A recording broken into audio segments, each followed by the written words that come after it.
Hi everyone, welcome back to our channel. പ്രാർത്ഥനയ്ക്ക് ഉത്തരം കിട്ടാൻ വേണ്ടിയിട്ട് എങ്ങനെയാണ് നമ്മൾ പ്രാർത്ഥിക്കേണ്ടത് എന്നതിനെക്കുറിച്ചാണ് ഇന്നത്തെ വീഡിയോ. അൽഹംദുലില്ലാ, ഒരുപാട് പ്രാർത്ഥനകൾക്ക് ഉത്തരം കിട്ടിയിട്ടുള്ള ഒരാളാണ് ഞാൻ. അള്ളാൻ്റെ കാരുണ്യം ശരിക്കും അനുഭവിച്ചറിയാൻ എനിക്ക് സാധിച്ചിട്ടുണ്ട്. അതുപോലെ തന്നെ ചില പ്രാർത്ഥനയ്ക്ക് ഉത്തരം കിട്ടാതെയുണ്ട്. അതൊക്കെ അള്ളാൻ്റെ നല്ല പ്ലാൻ ആയിരുന്നു എന്ന് പിന്നെ തോന്നിയിട്ടുമുണ്ട്. ഒരുപാട് സങ്കടപ്പെട്ടിട്ടും കരഞ്ഞു പറഞ്ഞിട്ടും ഒക്കെ കിട്ടാത്ത കാര്യങ്ങളൊക്കെ ഉണ്ട്. പക്ഷേ അതൊക്കെ പിന്നീട് ജീവിതത്തിൽ മറ്റൊരു വിധത്തിൽ നമ്മുടെ മുമ്പിലേക്ക് മറ്റുള്ള കാര്യങ്ങളായിട്ട് വരുമ്പോൾ അൽഹംദുലില്ലാ, അന്ന് ആ പ്രാർത്ഥനയ്ക്ക് ഉത്തരം കിട്ടാതിരുന്നത് എത്ര നല്ലതായി എന്നും തോന്നിയിട്ടുള്ള ഒരുപാട് കാര്യങ്ങളും ലൈഫിൽ ഉണ്ടായിട്ടുണ്ട്. ഇനി പ്രാർത്ഥനയ്ക്ക് ഉത്തരം കിട്ടാൻ വേണ്ടിയിട്ട് നമ്മൾ എങ്ങനെയാണ് ദുആ ചെയ്യേണ്ടതെന്ന് പറയാം. അതായത് എന്തെങ്കിലും കാര്യങ്ങൾ നമ്മൾ അല്ലാഹു തആലയോട് ആവശ്യപ്പെടുന്ന സമയത്ത് അതിൽ നമ്മൾ വിശ്വസിക്കാം.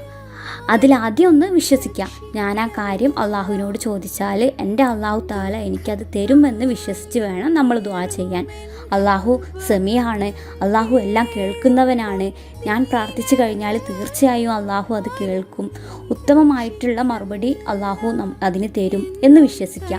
തീർച്ചയായും അള്ളാഹുവിൻ്റെ ഭാഗത്ത് നിന്ന് ഹൈറായിട്ടുള്ള തീരുമാനം മാത്രമേ ഉണ്ടാവുള്ളൂ എന്ന് വിശ്വസിക്കുക. ചിലരെങ്കിലും പറയുന്നത് കേട്ടിട്ടുണ്ട്, ഞാനൊന്നും പ്രാർത്ഥിച്ചിട്ട് ഒരു കാര്യമില്ല, എൻ്റെ പ്രാർത്ഥന അള്ളാഹു കേൾക്കൂല, എൻ്റെ ലൈഫൊക്കെ ഇങ്ങനെയൊക്കെ അങ്ങ് തീരെയുള്ളൂ എന്നൊക്കെ പറയുന്നത്.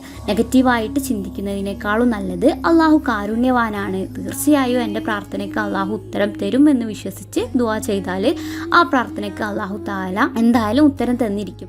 ഇത്രയും വർഷങ്ങൾക്കിടയ്ക്ക് നിങ്ങൾക്ക് പ്രാർത്ഥനയ്ക്ക് ഉത്തരം ലഭിച്ചിട്ടില്ലെങ്കിലും ഇന്നു മുതൽ നിങ്ങൾ ദുആ ചെയ്യുന്ന സമയത്ത് നെഗറ്റീവായിട്ടുള്ള ചെറിയൊരു ചിന്ത പോലും ഇല്ലാതെ അല്ലാഹു തആല എൻ്റെ ഈ പ്രാർത്ഥനയ്ക്ക് ഉത്തരം തരുമെന്ന് മനസ്സിൽ കരുതിക്കൊണ്ട് ദുആ ചെയ്ത് നോക്കുക.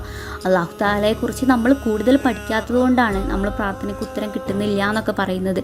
അല്ലാഹു എന്താണെന്ന് നമ്മൾ മനസ്സിലാക്കിയിട്ടില്ല.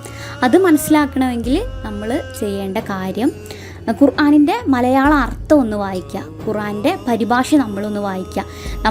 നമ്മളിൽ പലരും ചെയ്യാത്തൊരു കാര്യമാണിത്. ഞാനും ഒരു പ്രായം വരെ അത് ചെയ്തിരുന്നില്ല. ഖുർആൻ്റെ പരിഭാഷ പുസ്തക രൂപത്തിലുണ്ട്. പിന്നെ ഫോണിലേക്ക് ഡൗൺലോഡ് ചെയ്യാൻ വേണ്ടിയിട്ട് പ്ലേ സ്റ്റോറിൽ പോയാലും നമുക്ക് ഒരു ആപ്പ് കിട്ടും, അത് ഡൗൺലോഡ് ചെയ്താൽ മതി. നമ്മുടെ ജീവിതത്തെ നല്ല രീതിയിൽ കൊണ്ടുപോകാനുള്ള ഒരുപാട് കാര്യങ്ങൾ ഖുർആനിൽ പറഞ്ഞിട്ടുണ്ട്. ഇതൊക്കെ പറഞ്ഞിരിക്കുന്നത് നമ്മൾ അറിയാൻ വേണ്ടി തന്നെയാണ്, നമ്മളോട് തന്നെയാണ് ഖുർആനിലെ ഓരോ കാര്യങ്ങളും പറഞ്ഞിട്ടുള്ളത്. നമ്മളിതൊന്നും അറിയാതെയാണ് മരണപ്പെട്ടു പോകുന്നതെങ്കിൽ നഷ്ടപ്പെട്ടവരുടെ കൂട്ടത്തിലായി പോകും നമ്മൾ. കാരണം നമ്മൾ എന്ത് ചെയ്യണ്ട, എന്ത് ചെയ്യണം എന്നുള്ള ഏകദേശ കാര്യങ്ങളൊക്കെ ഖുർആനിലുണ്ട്. ബാക്കിയുള്ള കാര്യങ്ങൾ വരുന്നത് ഹദീസ് വഴിയാണ്. ഡെയിലി ലൈഫിൽ നമ്മൾ ചെയ്യേണ്ട കാര്യങ്ങളും അതിലും കൂടുതലായിട്ടുള്ള കാര്യങ്ങളൊക്കെ വരുന്നത് ഹദീസിലാണ്. അപ്പോൾ ഹദീസ് നമുക്ക് ഡൗൺലോഡ് ചെയ്ത് വായിക്കാൻ പറ്റും.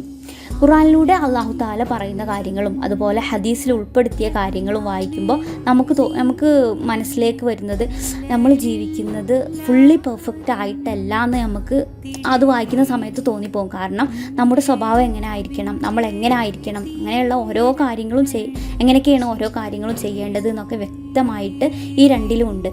പിന്നെ പ്രാർത്ഥനയ്ക്ക് ഉത്തരം ലഭിക്കുന്ന സമയങ്ങളൊക്കെ നമുക്ക് ഓൾറെഡി അറിയാം. ഓരോ നമസ്കാരത്തിന് ശേഷവും പിന്നെ തഹജ്ജുദ് നിസ്കരിച്ചിട്ടും ഒക്കെ പ്രാർത്ഥിച്ചാൽ നമുക്ക് പെട്ടെന്ന് തന്നെ ഉത്തരം ലഭിക്കും. പക്ഷേ ഈ സമയത്തേക്കൊന്നും മാറ്റി വെക്കാതെ തന്നെ എപ്പോൾ വേണമെങ്കിലും ഈ ഒരു സെക്കൻഡിലും വേണമെങ്കിൽ എന്തെങ്കിലും ഒരു കാര്യം വേണമെന്ന് നമുക്ക് ആഗ്രഹം ഉണ്ടെങ്കിൽ, നമുക്ക് തോന്നുകയാണെങ്കിൽ ഇപ്പോൾ തന്നെ ദുആ ചെയ്യാം. നിങ്ങൾ മറ്റൊരു സമയത്തിന് വേണ്ടി വെയിറ്റ് ചെയ്യേണ്ട ആവശ്യമൊന്നുമില്ല. ഏത് സമയത്ത് വേണമെങ്കിലും അല്ലാഹു തആലയോട് നമുക്ക് ദുആ ചെയ്യാം. എന്ത് കുഞ്ഞു കാര്യമാണെങ്കിലും അല്ലാഹു തആലയോട് പറയുകയാണെങ്കിൽ ദുആ ചെയ്യുന്ന ഒരു ശീലം നമുക്കുണ്ടെങ്കിൽ നമ്മുടെ മനസ്സ് എപ്പോഴും പോസിറ്റീവായിരിക്കും. നമ്മുടെ മനസ്സിൽ ഒരു തരത്തിലുള്ള നെഗറ്റീവായിട്ടുള്ള ചിന്തകളും ഉണ്ടാവില്ല. നമ്മുടെ സ്വന്തം പ്രശ്നം എന്താണെങ്കിലും, ഫോർ എക്സാമ്പിളായിട്ട് നിങ്ങൾക്ക് മടി തോന്നുന്നു, ഒരു കാര്യം ചെയ്യാനൊന്നും തോന്നുന്നില്ല, അങ്ങനെയൊക്കെ ആണെങ്കിൽ ജസ്റ്റ് ഒന്ന് ദുആ ചെയ്യുക അള്ളാഹിനോട്.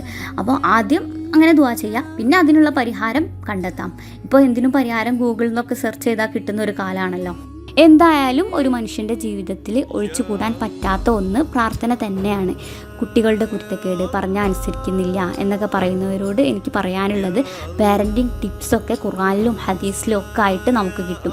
എങ്ങനെയാണ് മക്കളെ വളർത്തേണ്ടത് എന്നൊക്കെ നമുക്ക് ശരിക്കും ഖുർആൻ്റെ പരിഭാഷയും ഹദീസും ഒക്കെ വായിക്കുന്ന സമയത്ത് ഒരുപാട് ടിപ്സ് നമുക്ക് അതിൽ നിന്നൊക്കെ കിട്ടും.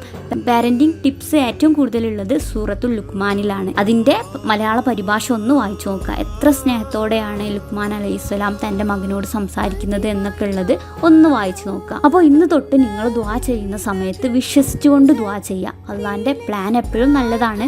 അള്ളാൻ്റെ പ്ലാനാണ് എൻ്റെ ഏറ്റവും നല്ല പ്ലാന്.